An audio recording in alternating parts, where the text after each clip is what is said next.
მარტო ჭიათურელებს არ აქვს საქმე პროფკავშირთან. ეს პროფკავშირი ჩვენი არის, ჩვენი მშობლების არის,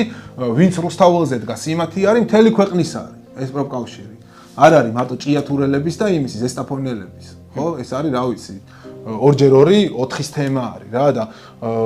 ამიტომ ანუ ეს კაცი რომელიც აქ მუშათა ინტერესებით ვაჭრობს ხო და არაფერი ერთხელ არისო ანუ ამ ქვეყანაში რამე გაფიცვა და საორგანიზებელი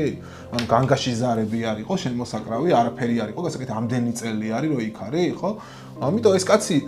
და ეს საერთოდ ეს რა ფორმითაც არსებობს დღეს შეცვლას საჭიროებს რა და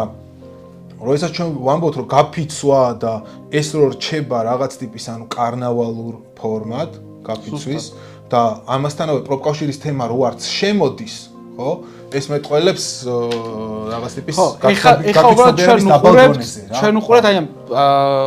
ახალი და დამოუკიდებელ პროფკავშირების დაბადებასაც და უფრო ცოტა გაძლიერებასაც ხო იგივე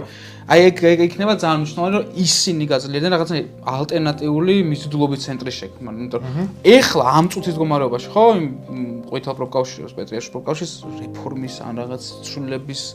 უნარი არ ამგონია ამ წუთას კონტესტ რა და აი ალტერნატივა თუ შეიქმნება ძლიერი შეიძლება რომ აქეთკენ რაღაცა ეს გამოვიდა და მეგონა მან დამხობას მანდ ვემხრობ რა ხო რა ანუ დამხობ და თუ გინდა მე თან რომ რაღაცა ისე მთავრობაც რომ დაამხო რომ დავამხოთ რა 2006 წლიდან ეს კაცი არის არასდროს არის ჩვენ შეგვიძლია რომ ჭიათურელებზე უფრო აგრესიულებიც ვიყოთ ხო ამ შემთხვევაში რა ბევრად რა და ეს არის მართლა რა ესეთი ისა რა რა ქვია რომ პრობლემა არის რა ერთი სიტყვით რა ძალიან მნიშვნელოვანი პრობლემაა და აი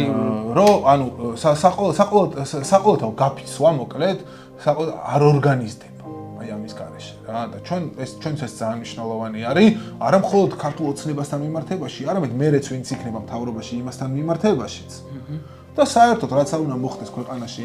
ნებისმიერ რომ ეს რაღაცნაირი კუნთი ანუ განვითარებული იყოს